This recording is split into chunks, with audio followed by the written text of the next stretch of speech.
Bentornati nel forum. Oggi vi parliamo di Trudvang Chronicles, un gioco di ruolo del 2017 edito dalla Riot Minds e distribuito in italiano dalla Weird Edizioni.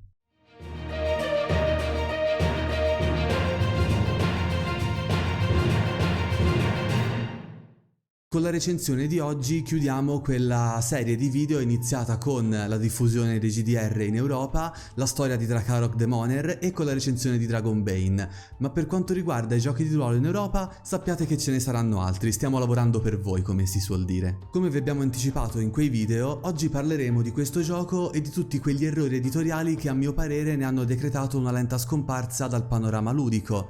Ma coglieremo anche l'occasione per parlarvi del gioco da tavolo di Trudvang Legends, grazie a un ospite che abbiamo invitato per l'occasione, quindi abbiate la pazienza di seguirci fino alla fine. Detto questo, le cose da trattare sono veramente tante, quindi andiamo al sodo. Innanzitutto, Trudvang Chronicles si compone di 3 manuali che potete vedere qui davanti, suddivisi secondo la divisione classica, manuale del giocatore, del Game Master e il bestiario. Qui dietro potete vedere anche lo schermo del Master e io sono in possesso anche dello Slipcase, che era uno dei pledge della campagna Kickstarter. I 2 manuali giocatore e Master potete vedere che sono quelli con la copertina deluxe, ma vi metto qui in sovrimpressione le copertine originali.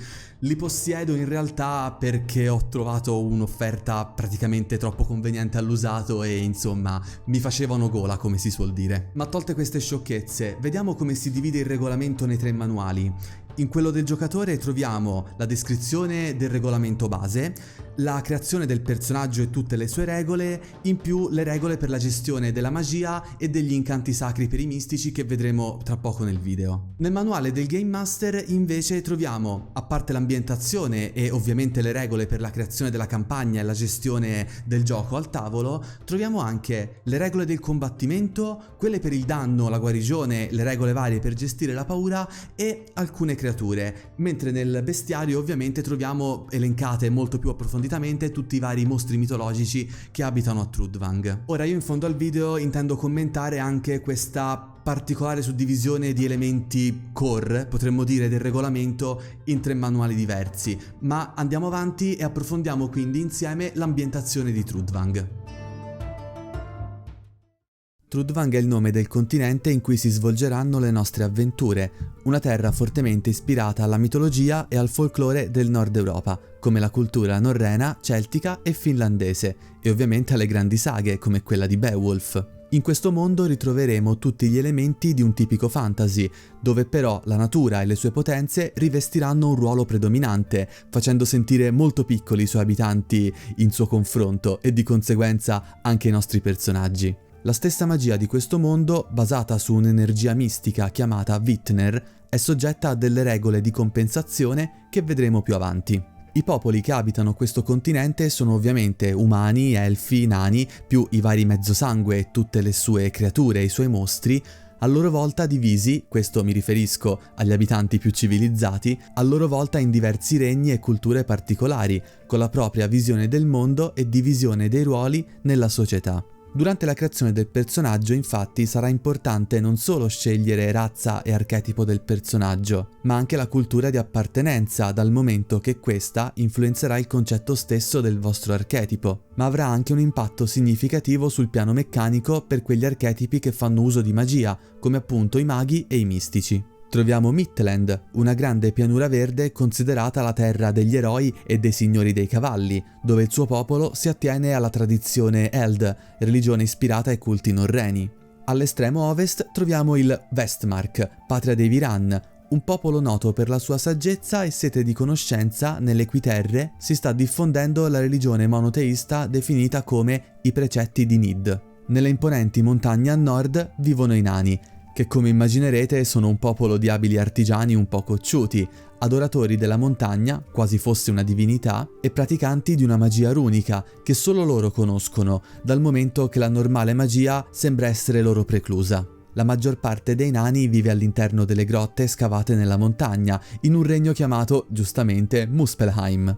Nelle profonde foreste fuori dalle montagne vivono le tribù Vildar, un popolo brutale e tenace, adoratore di un culto oscuro chiamato Haminges. Nell'estremo est troviamo lo Stormland, una terra di un popolo particolarmente duro e temprato dal continuo scontro con le forze della natura, la cui potenza in questo luogo ne fa il paese più iconico di tutto il continente.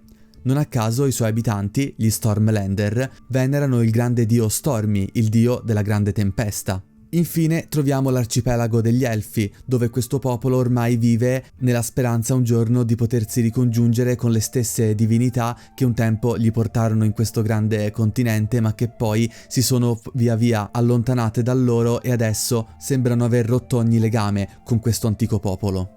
Stante questa panoramica, vediamo insieme come si crea un personaggio. Vi avviso però che sono stato un po' riassuntivo dal momento che si tratta di un processo, come dire, di non breve durata.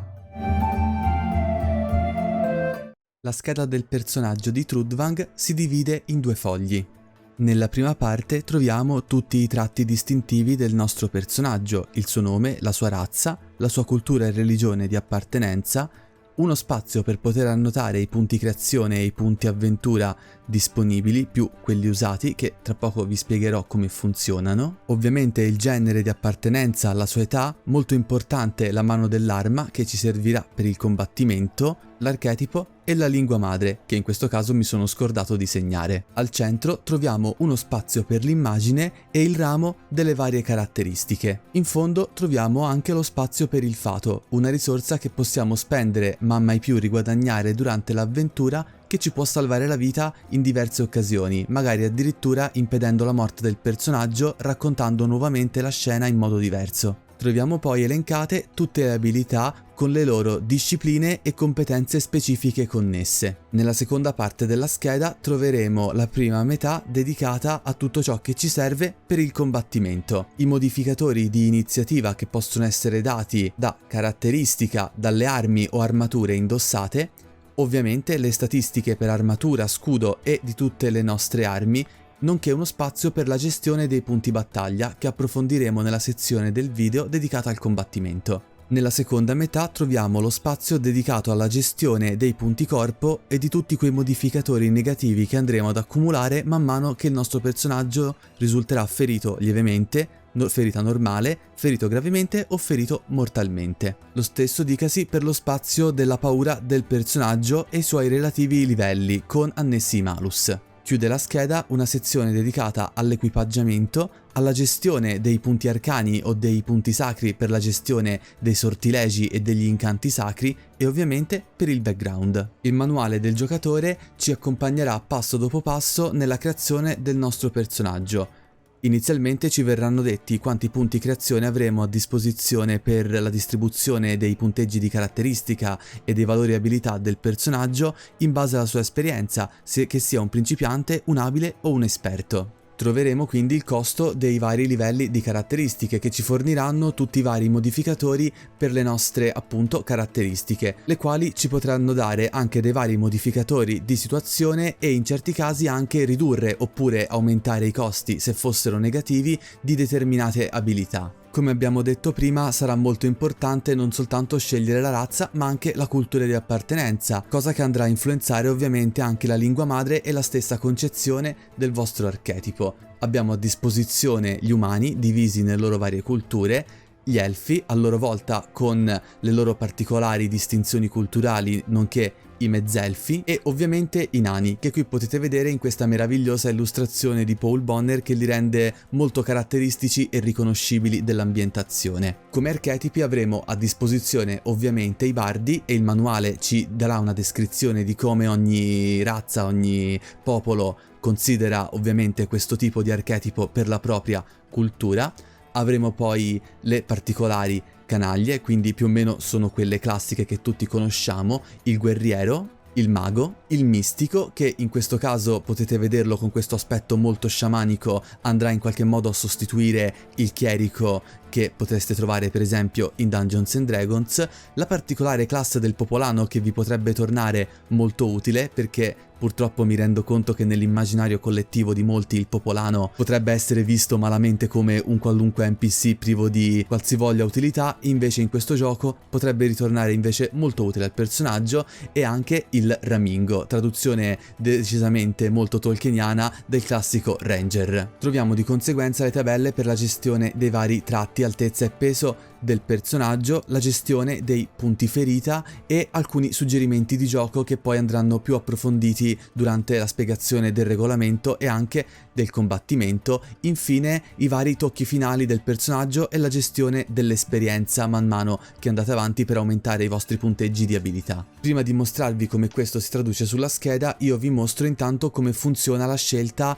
delle varie competenze e discipline del personaggio. Se avete visto bene nella scheda, oltre all'abilità ci vengono appunto fornite tutta una varia serie di discipline e competenze che possono aiutarci a personalizzare sul piano numerico molto di più il nostro personaggio e cercare di renderlo unico. Il manuale lo illustra molto bene in questo grafico che, perdonatemi se può risultarvi quasi una battuta ad albero, ma letteralmente partiamo dall'agilità, della quale possiamo vedere le sue 3 grandi discipline che sono il controllo corporeo, il cavallerizzo e la manovra in battaglia, e le loro varie appunto competenze come per esempio nuotare, giocoliere oppure ambidestria. Per prima cosa quindi andremo a stabilire il punteggio delle varie caratteristiche con i suoi costi. Considerate per esempio che se il vostro personaggio fosse un principiante avrebbe a disposizione inizialmente 300 punti creazione più a prescindere 50 punti che vengono conferiti soltanto per acquisire determinate conoscenze specifiche in base all'archetipo che avete scelto. Il modificatore di caratteristica che avete scelto, come accennato, comporterà anche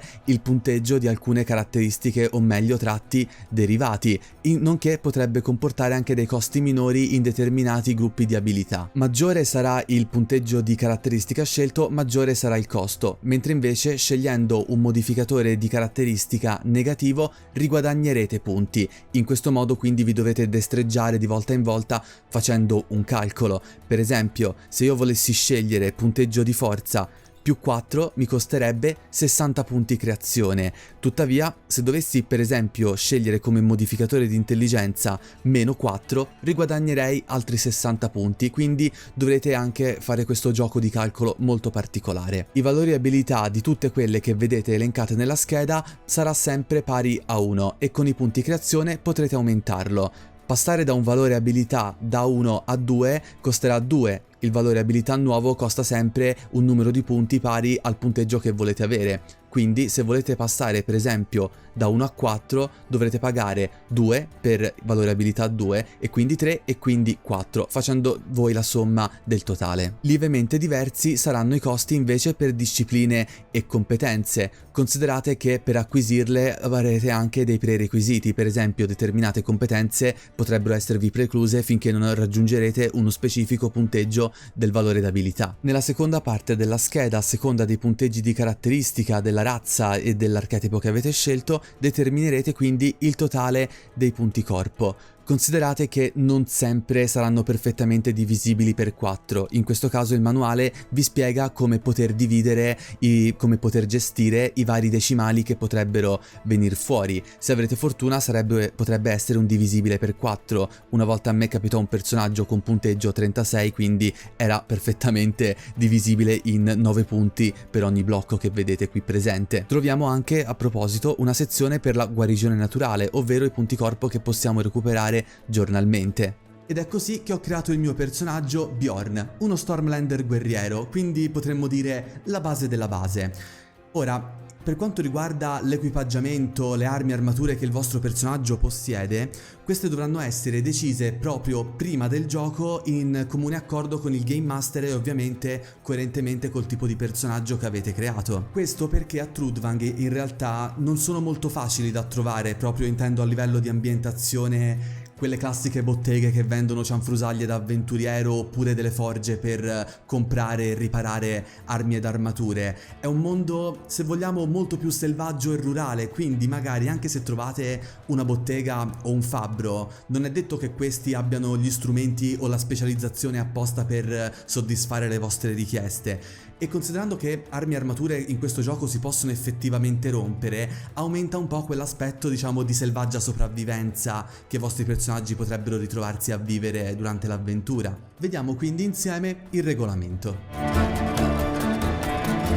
Se avete visto i nostri video precedenti, ormai avrete capito che si tratta di un roll under. Quando dovremo superare una prova, dovremo ottenere un risultato pari o inferiore al valore abilità che ci viene chiesta dal master. Oltre al valore abilità di partenza che abbiamo fatto nella creazione del personaggio, ci possono dare una mano le varie discipline e competenze che abbiamo ottenuto, le quali, se possono essere chiamate in causa per quella prova, aumenteranno il valore abilità. Per esempio, io ad agilità ho una base di 7, se dovessi utilizzare una manovra in battaglia salirebbe a 8, ma se potessi utilizzare anche corazzato aumenterebbe a 9, quindi non dovrei fare da 1 a 7 ma da 1 a 9. I bonus e i malus in Trudvang invece non si applicano al risultato del D20, ma proprio al valore abilità che dovete effettuare. Quindi, se per esempio facciamo finta che il valore finale fosse 9, ottenete un bonus di più 3, allora avrete un valore abilità di 12 in quel caso. Potrebbe capitarvi però di dover effettuare un tiro di cui non ci sono delle specifiche abilità o discipline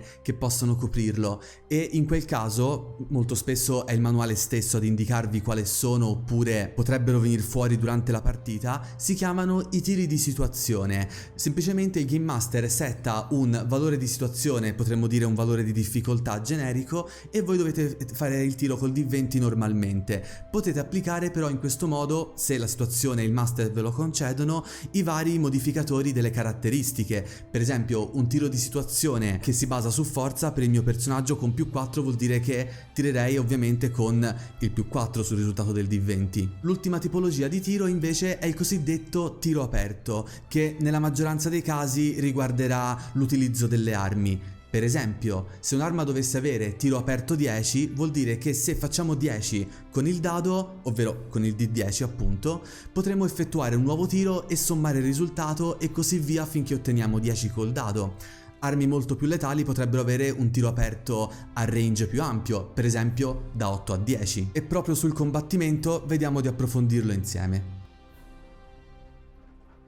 Premesso che il manuale stesso ci dice che il combattimento a Trudvang Chronicles dovrebbe essere una sorta di ultima risorsa dei personaggi, perché anche i guerrieri professionisti sanno bene che estrarre le armi è meglio, insomma, limitarla come soluzione per risolvere le varie situazioni, questo segue uno schema comunque un po' diverso per quanto riguarda il determinare il valore abilità con cui effettuare i tiri, che definirei piuttosto peculiare. Vediamolo insieme. Tutto ruota intorno alla spesa di punti chiamati punti battaglia, che messi tutti insieme formano la cosiddetta riserva di battaglia. Questi punti andranno spesi per poter compiere tutte le azioni durante il nostro turno nel round di combattimento. Azioni come attaccare, muoversi, raccogliere un'arma, difendersi da un attacco avversario, eccetera. I punti battaglia sono innanzitutto divisi in 3 tipologie: quelli liberi, quelli armati e quelli senza armi. Quelli liberi ci saranno dati dal valore abilità base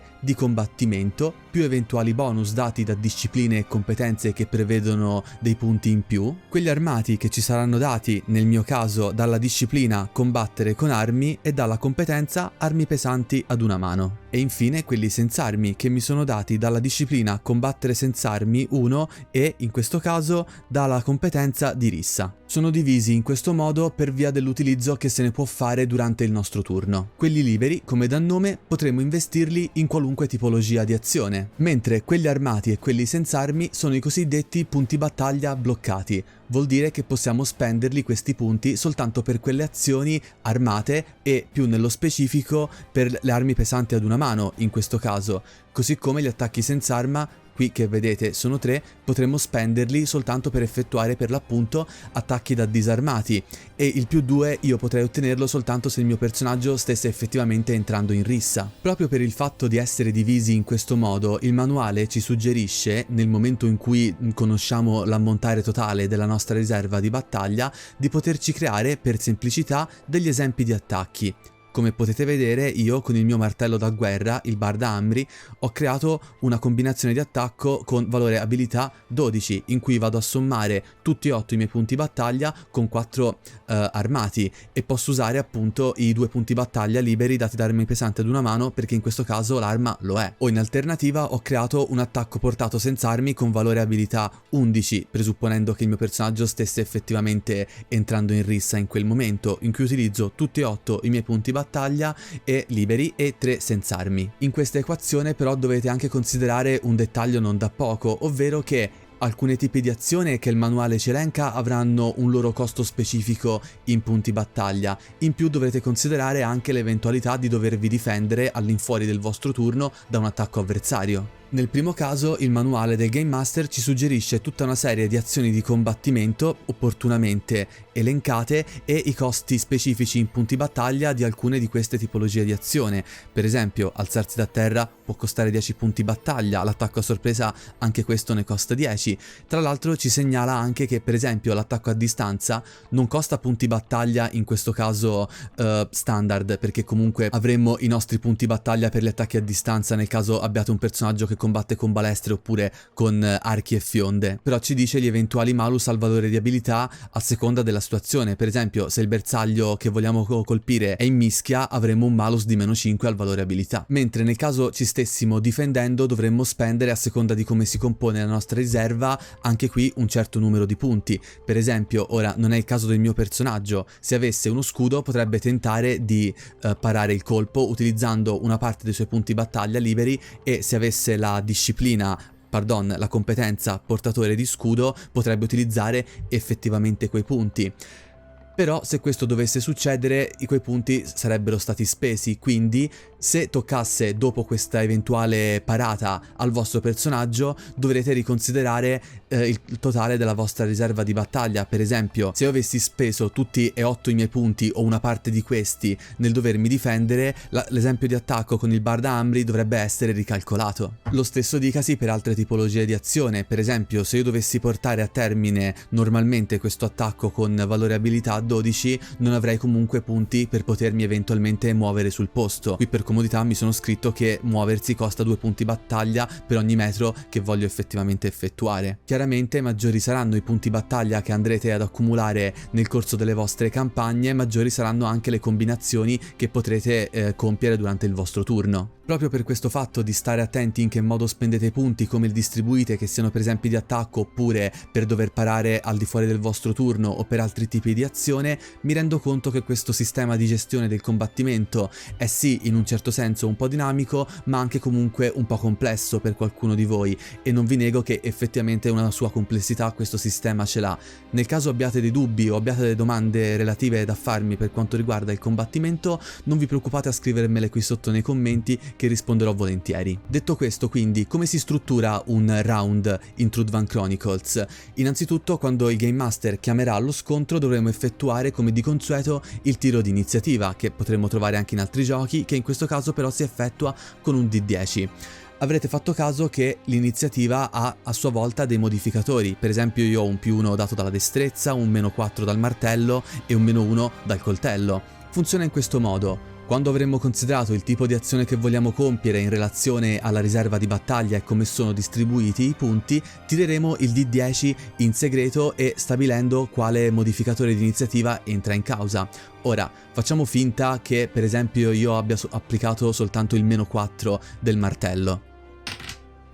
Ecco, ho fatto un 3 -4 sarebbe un -1. Quando tutti avremo tirato in segreto il nostro dado dell'iniziativa, il Game Master inizierà un conto alla rovescia a partire da 20. Quando chiamerà il nostro numero sarà il nostro turno di agire. Tuttavia potrebbe capitarvi durante il conto alla rovescia di cambiare idea sul tipo di azione che volete compiere. Poniamo il caso che io in questo caso non voglia più compiere un'azione che coinvolge il mio martello da guerra. Potrò ignorare il modificatore di -4 e riportare la mia iniziativa a 3, quindi anziché avere iniziativa -1 potrei agire in questo caso prima. Riguardo questo sistema dell'iniziativa esprimerò meglio un commento in fondo al video. Chiudendo invece su armi e armature, potete notare che tanto le prime quanto le seconde hanno un valore di protezione e un valore di rottura. Se vi ricordate, da Dragonbane si poteva parare con le armi, e la stessa cosa per l'appunto si poteva fare precedentemente anche in Trudvang. Come funzionano questi due valori? Molto semplicemente, se il valore di protezione è superiore al danno che vi possono aver inflitto, il danno sarà completamente negato. Viceversa, quando il danno è superiore dovrete segnarlo qui nello schema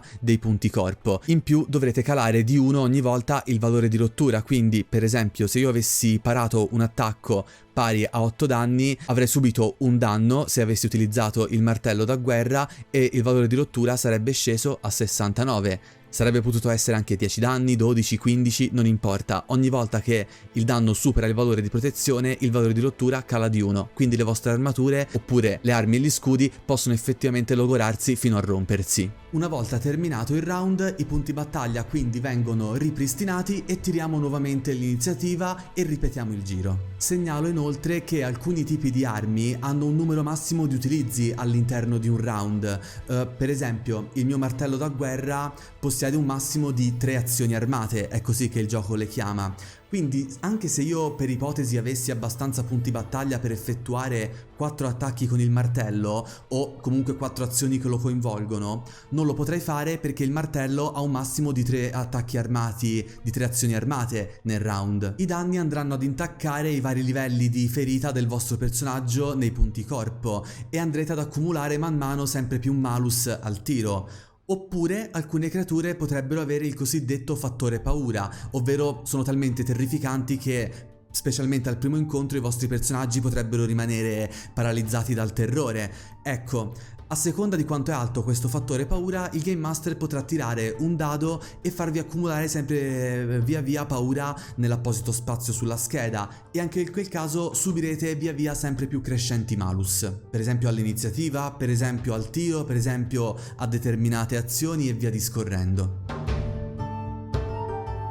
E adesso parliamo della magia, che è un elemento piuttosto particolare anche questa in Trudvang Chronicles. Innanzitutto funziona tramite una sorta di energia naturale, potrei quasi definirlo mana, chiamato Vitner. Questo Vitner infatti permea praticamente tutte le cose, addirittura ci sono delle sorgenti, delle fonti, quasi fossero letteralmente delle vene che tengono unito l'intero mondo. E di questo Vitner ne esistono in particolare 3 tipologie: quello puro, quello impuro e quello ibrido. I vostri incantatori infatti nella sezione dell'abilità magia dovranno non soltanto apprendere i livelli base della magia e di modellare Vitner, ma dovranno poi scegliere anche una competenza specifica su quale tipo di Vitner stanno andando a modellare. E tra parentesi, cosa che non ho detto nella creazione del personaggio, ovviamente questa è una prerogativa dei maghi, ma se il vostro personaggio, per esempio il mio guerriero, accumulando i punti avventura, che sono i punti esperienza di questo gioco, volesse investirli per acquisire livelli di magia, è libero di farlo effettivamente, premesso che si metta lì a studiarla e che ci sia dietro una giustificazione narrativa. Il Vitner puro, da un lato, è quello che è più difficile da imparare e da potenziare, però è anche molto affidabile nel suo utilizzo, tanto che gli effetti collaterali, che nel gioco vengono chiamate le magie fatali, sono un po' più limitate. Abbiamo sostanzialmente una tabella con il tiro aperto da effettuare. Ecco, per il Vitner puro il tiro aperto per gli effetti collaterali è strutturato in modo tale da non farvi mai arrivare a quelli più disastrosi. Viceversa, quello impuro è molto più facile da imparare, molto più devastante a livello di potere, ma anche gli effetti collaterali, come dire, avvengono con molta più frequenza, potrete farvi molto più male voi e anche quelli che vi stanno intorno. Se questa cosa vi ricorda da un certo punto di vista l'utilizzo della forza in Star Wars, beh, non sono in pochi ad aver fatto questo paragone. Infine, quello ibrido è sostanzialmente una forma di energia che tiene separato il Vitner puro e quello impuro. La sua particolarità sta nel fatto che da un lato non raggiungerete mai per fortuna gli effetti collaterali del Vitner impuro, quindi siete da un certo punto di vista più sicuri, ma è anche vero che non raggiungerete mai la potenza e l'affidabilità del Vitner puro. In più, a seconda del Vitner che modellate, questa ha una ricaduta anche sul modo di interpretare il personaggio. Chi utilizza il Vitner puro è sostanzialmente una persona sicuramente con un'etica e una morale, vorrei dire, più buone. Quello impuro ovviamente è qualcuno di più propenso all'oscurità. Quello ibrido, beh, dipende, si tratta di una zona grigia un po' particolare che viene lasciata un po' al giocatore decidere come gestirla a livello di roleplay. C'è un dettaglio però molto interessante del Vithner, non è una sorta di energia infinita, infatti ogni volta che voi attingete a questa energia è come se la steste togliendo da un'altra parte del continente e quindi dall'altra parte potrebbe avvenire una sorta di reazione uguale e contraria, come una sorta di legge di compensazione. Per esempio, volete usare una magia per curare un alleato, forse da qualche altra parte di Trudvang una persona si sta ammalando. Volete richiamare una tempesta o comunque una pioggia lì dove siete voi e da un'altra parte invece in un giorno che avrebbe dovuto piovere sarà invece una normale giornata di sole. Che per un Game Master, se la sa utilizzare, può dare vita a delle scene e a delle situazioni molto particolari. Come si comporterebbero i vostri personaggi se sapessero di aver tolto la pioggia ad un contadino che ne aveva bisogno per il suo raccolto? A parte tutti questi dettagli, i vari incantesimi, o meglio sortilegi, come li chiama il gioco, sono divisi in tipologie di incanti. Per esempio, l'incanto dell'acqua, del fuoco, dell'oscurità o magari l'incanto animale. Ciò che cambia semplicemente è il tipo di Vithner che state utilizzando per applicarli. Poi per il resto, per i vostri maghi, è una lista che va bene per tutte le tipologie. Fate conto che però in questo modo potreste avere 2 maghi nel party e magari uno è specializzato negli incanti dell'acqua e diventando quindi una sorta di mago elementale, mentre un altro negli incanti animali, quindi potendo ricalcare una sorta di druido. Tra l'altro vengono elencati ognuno non solo con il nome in italiano ma anche con il corrispettivo in lingua nordica, non sono sicuro ma credo che sia in svedese, che è carino perché magari può fare anche da componente vocale per il lancio al tavolo. Quindi per lanciare un incantesimo o come lo dice il gioco ordire un sortilegio bisogna effettuare un tiro su magia con valore abilità pari al punteggio di magia più la disciplina modellare Vithner e una delle sue competenze. Potreste aver dedotto che in questo modo un personaggio che ha un basso livello di magia e considerando anche il modo, i punteggi minimi, i prerequisiti con cui si acquisiscono competenze e discipline, che magari un personaggio che ha un valore di magia abilità basso significa che ne ha semplicemente una conoscenza teorica. Dovrete quindi raggiungere prima un certo livello base di magia prima di poter apprendere le discipline e le competenze per potervi dire effettivamente incantatori. Ogni sortilegio avrà quindi un costo in punti arcani, che sono quelli che vanno effettivamente spesi per il loro lancio, similmente ai punti battaglia, e come le armi per i guerrieri anche i sortilegi hanno un loro malus al tiro quando volete lanciarli. C'è anche la possibilità di poter spendere punti arcani extra per aumentare il livello di potere dell'incantesimo, che è una cosa che è stata ripresa anche in Dragonbane, con annesso il fatto però che anche se fallite il tiro il costo in punti arcani deve lo stesso essere coperto, quindi se fallite li avete persi. Quando vi ho spiegato l'ambientazione vi ho spiegato che in realtà i nani sembrano essere in qualche modo non dico immuni, ma hanno molta difficoltà ad apprendere la magia per via del fatto che sembra che la montagna in qualche modo li schermi dal Vithner. Tuttavia ci sono, ce lo spiega il manuale, alcuni particolari nani che hanno imparato a incidere delle rune che a quanto pare riescono ad attingere a un po' di Vithner. Infatti c'è la disciplina apposta modellare Vithner competenza runico, quindi in questo modo un nano mago runico lo potete effettivamente fare. Passiamo invece al campo della fede che riguarda i vostri mistici.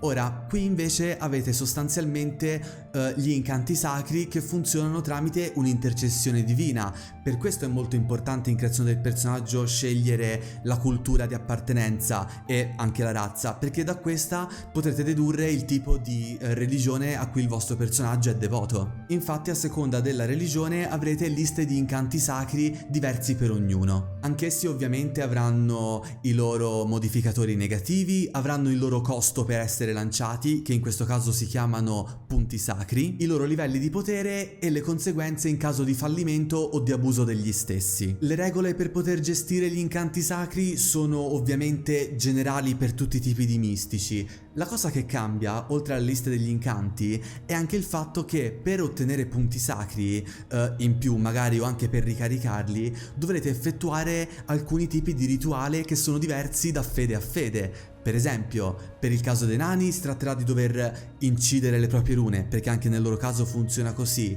Gli elfi hanno questo particolare sistema di osservazione delle stelle, o magari i fedeli del Gerbanis, la religione degli Stormlander, devono effettuare dei veri e propri sacrifici per ringraziarsi gli dei. Anche questo è un elemento di roleplay che il manuale ci dice che comunque deve essere effettuato, e su questo poi non so se farò effettivamente un commento in fondo al video, però diciamo che richiede dei passaggi proprio di roleplay per essere effettuati, e ho qualche dubbio sul fatto che il personaggio ogni volta che il giocatore arriva a sessione lo interpreti ogni volta, ma a parte questo vediamo adesso i mostri del bestiario. Infine, nel manuale del Game Master troviamo anche una piccola sezione per i mostri e le creature. Ovviamente ci sono le regole per gestire i vari NPC, troviamo le tabelle per esempio con tutti i modificatori e le statistiche degli animali generici, e alcune, direi in realtà molto essenziali, liste di creature che effettivamente possiamo incontrare, con i loro fattori paura, appunto, alcuni attacchi predeterminati, i vari punti battaglia, le abilità speciali, eccetera. Ma se volete un approfondimento molto più, diciamo, ricco delle varie creature che abitano il mondo di Trudvang, allora io vi consiglio di procurarvi, e in realtà è quasi necessario, come avrete capito da prima, il bestiario di Yorgi. È carino non solo per il fatto che ci sono molte più creature e l'illustrazione è bellissima, ma anche per il fatto che dentro trovate, oltre a tutte le statistiche, anche una serie di aneddoti che Yorgi, l'autore di questo bestiario, racconta di aver vissuto durante i suoi viaggi per tutto il continente di Trudvang, fatto apposta per poterle studiare queste creature e anche catalogarle, come dire, per il bene della conoscenza. Non a caso è un Viran, quindi più amante della conoscenza di loro.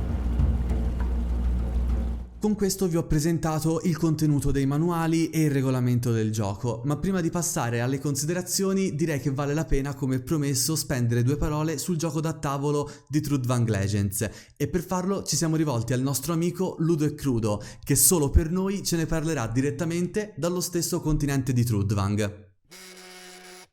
E a quest'ora parli del diavolo. Dimmi, caro. Ciao Daniele, ciao, ascolta, scusa il disturbo, qui sì, gela di freddo. Senti, stavo pensando, era davvero necessario farmi venire fin qui? Non potevo fare il video da casa? Ma sì, lo sai come si dice nel nostro settore, aumenta l'immersività. Non credo esista questo termine, comunque, niente, è previsto un certo rimborso per il viaggio? Daniele? Te pareva? Cosa dire di Trudvang Legends? Dunque, c'è parecchia carne al fuoco, ma cercherò di andare per gradi ed essere riassuntivo. La genesi di questo gioco e di tutte le sue espansioni è datata circa 5 anni fa, con l'annuncio di una campagna Kickstarter della Simon che si proponeva di farlo approdare sui nostri tavoli l'anno successivo.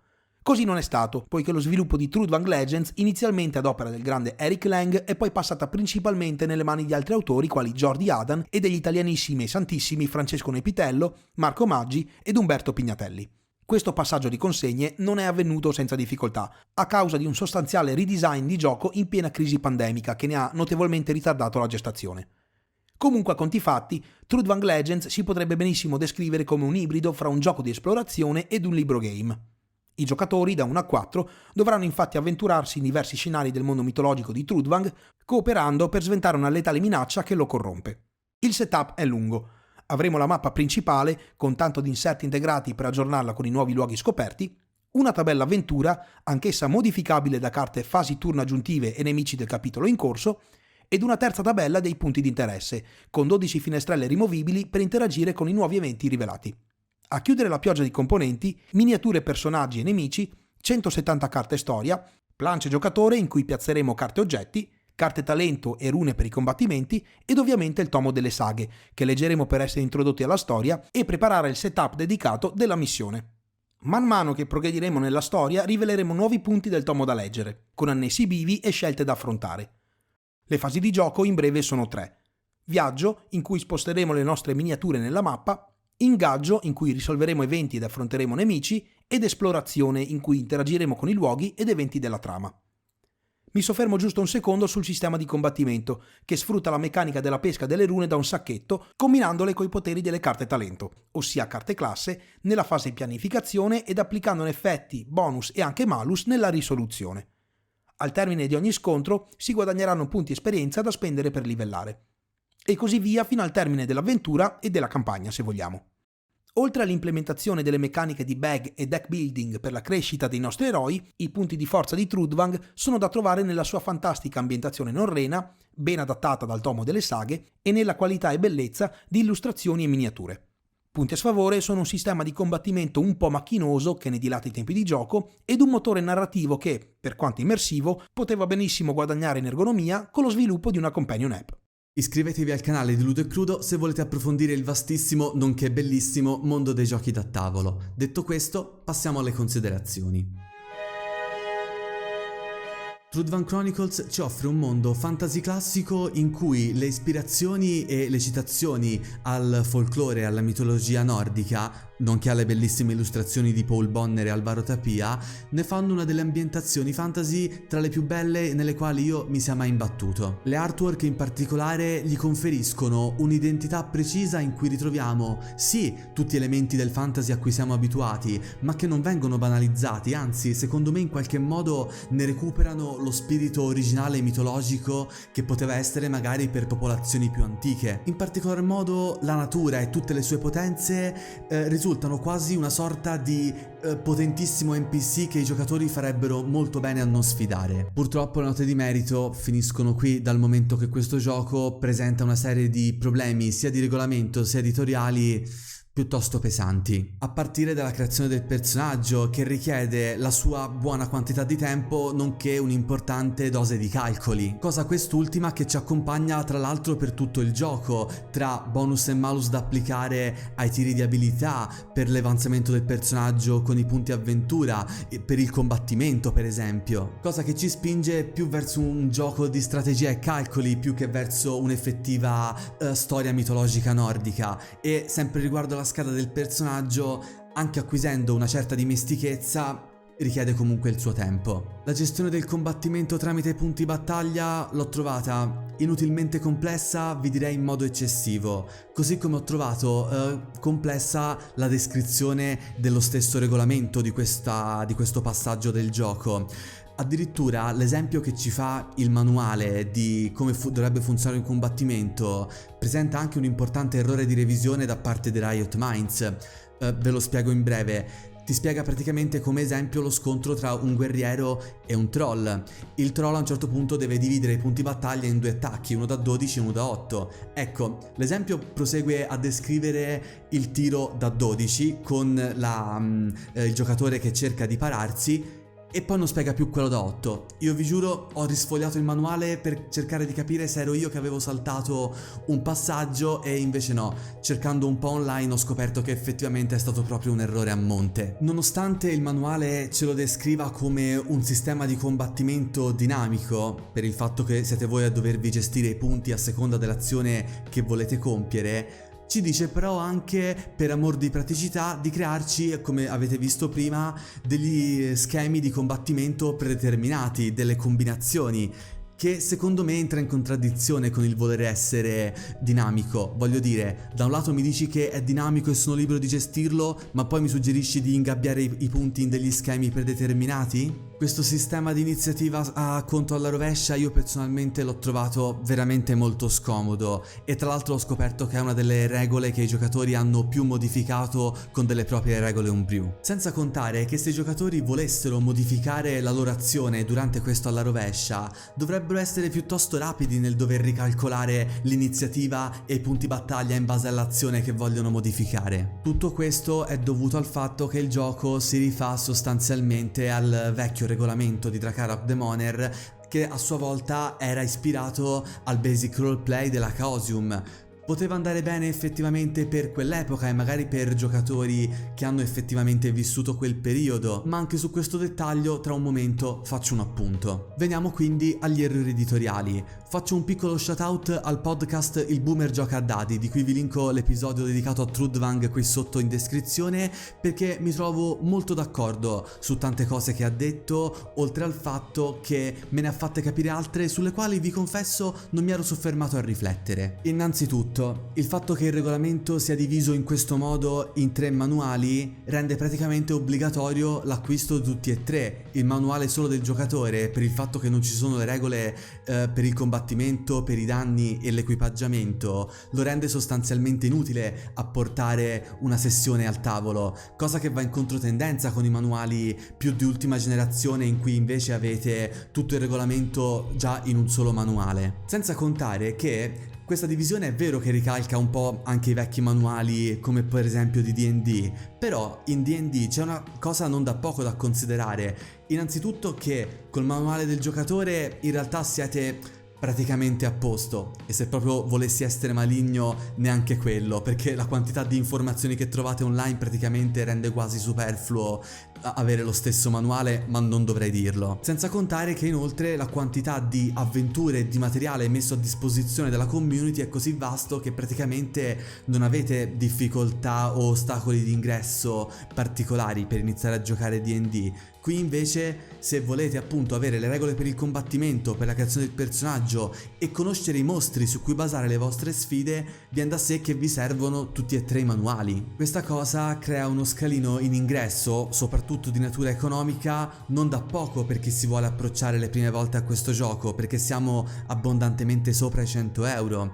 Che da un lato poteva andare bene effettivamente per l'idea di pubblico, per il target per cui questo gioco era pensato, che appunto è un pubblico diciamo dai 40 anni in su, ma anche qui c'è una cosa da considerare. Lo stesso pubblico, pur avendo il potere d'acquisto, non è detto che abbia il tempo e l'energia di ristudiarsi da zero un regolamento così complesso, e soprattutto non è detto che abbia il tempo per poterlo esplorare effettivamente giocando, a differenza di come facevano quando magari erano ragazzini. Tra l'altro, proprio perché si ispira a un regolamento vecchio, non è più praticamente al passo coi tempi, ma già non lo era nel 2017, in cui praticamente di nuovi regolamenti e potremmo dire anche i gusti del pubblico erano cambiati. Io voglio fare anche un'aggiunta: l'assenza di una quick start, almeno ho controllato online, non ne ho praticamente trovate, smentitemi eventualmente nei commenti, rende ulteriormente difficile farsi un'idea del gioco in anticipo, perché con una quick start posso provarlo, posso vedere un attimo come gira il sistema e valutarne effettivamente l'acquisto. E qui invece no, perché o trovate un giocatore che ha già acquistato il manuale, oppure dovete comprarli voi prima di effettivamente poterlo giocare, e non è detto che il gioco sia di vostro gradimento. E a proposito, c'è un'altra cosa che secondo me è mancata a questo gioco: la possibilità di poterlo giocare con dei moduli di virtual tabletop. A essere onesti, c'è una scheda su Roll20 che però io reputo, oltre un po' a essere un po' vecchiotta, anche un po' bruttina e bisognosa di un aggiornamento, ma il fatto che comunque ci sia così poco, anzi non ci sono i moduli di avventura digitalizzati, mancano i moduli magari anche per Foundry e tutto un sistema per automatizzare il complesso sistema di calcoli di questo gioco, il fatto che manchi secondo me è un problema, perché ormai il gioco online, parliamoci chiaro, è sdoganato. Magari in questo modo poteva essere non soltanto fruito un po' più velocemente, ma poteva essere anche molto più comodo per i giocatori durante la pandemia, o magari per quando vogliono giocare online. Perché tra l'altro la scheda, quella su Roll20, non c'è uno spazio per inserire le statistiche dei mostri, dovreste un po', uso un termine brutto, accroccare una scheda del giocatore in questo senso. Quindi da quel punto di vista peccato. Se ci fosse il modulo digitale per esempio per la campagna di Wild Art, che tra parentesi è veramente molto bella, con tutti gli elementi già caricati potrebbe essere più comoda da giocare, come in Dragon Bane hanno fatto con la campagna ufficiale contenuto nel box. In più vi confesso, a me la scelta del layout rivisitato dell'edizione italiana non mi ha soddisfatto molto, o meglio, è molto buona la scelta di aver messo le colonne, che non so se qui si vedono bene, con i rimandi alle pagine del manuale in cui fare riferimento, perché effettivamente la community anglosassone si era lamentata del fatto che dovevano continuamente sfogliare molto velocemente da un manuale all'altro. Questa scelta da un lato rende più semplice il consultare le varie sezioni del manuale, però ha anche comportato un pesante cambio di layout. Vi metto qui per esempio il sovraschermo come era in inglese la sezione degli umani e com'è invece nel manuale. A me francamente non è piaciuta molto. Tra l'altro la stessa community internazionale ha fatto qualche, diciamo, appunto sulla traduzione dallo svedese all'inglese, e la stessa traduzione italiana, parlavo prima della complessità della spiegazione del combattimento, Ecco, proprio per andare dietro ad una certa, come potremmo dire, un certo stile, una cifra stilistica del modo di descriverti le varie cose, lo rende secondo me, come dire, aggiunge uno scalino di complessità alla stessa lettura che, vi confesso, mi ha fatto un po' faticare in certi momenti a dover capire i passaggi del regolamento, senza contare qualche errore di battitura qua e là, però questo diciamo che è un problema che può toccare tantissimi altri manuali. Quindi in conclusione, un gioco che poteva essere una perla del mondo del gioco di ruolo se avesse avuto alle spalle maggior lungimiranza, maggior cura della linea editoriale con quick start e materiale online e poca considerazione dei tempi attuali per quanto riguarda riproporre un regolamento del genere. Questo, vi confesso, è un gioco che per la bellezza dell'ambientazione e delle stesse artwork è un sicuramente bellissimo pezzo da collezione. Io stesso non ho saputo resistere al volermene procurare una copia, ma non so dirvi se effettivamente ne vale così tanto la pena poterne portare una campagna con il suo regolamento, a meno che non siate effettivamente voi stessi amanti di regolamenti così complessi, ma che secondo me allontanano dalle tematiche che questo gioco vuole effettivamente portare. Se invece voleste provarlo con metodi un po' più semplificati, forse, ma non ho mai provato quindi non posso metterci la mano sul fuoco, con il regolamento di Dragonbane, perché comunque Dragonbane è un'ulteriore evoluzione di questo in un certo senso, oppure, non credo a quello che sto per dire, potreste ripiegare sulla sua versione per quinta edizione, Trudvang Adventures per l'appunto. Sì, lo so, ho praticamente detto il contrario di quello che vi dissi per Ruins of Symbaroum, ma d'altra parte Symbaroum, nonostante sia anche questo figlio di questa linea di giochi, parliamoci chiaro, è già molto più gestibile. Io stesso l'ho giocato e masterato, vi posso dire che la curva di difficoltà non è assolutamente questa. Queste, signori, erano le mie oneste opinioni riguardo a questo gioco. Io vi ringrazio per averci seguito fino a questo punto e vi invito a iscrivervi al canale se non l'avete ancora fatto e di cliccare sulla campanella per rimanere aggiornati su tutte le nostre prossime uscite. Vi invito inoltre a seguirci sulla nostra pagina Facebook e sul nostro profilo Instagram. E se volete fare due chiacchiere più in tempo reale con noi sul mondo del gioco di ruolo, vi invito a unirvi al nostro gruppo Telegram e siamo anche su TikTok se volete qualche contenuto un po' più leggero. Daniele dal forum Sententiam, chiudo.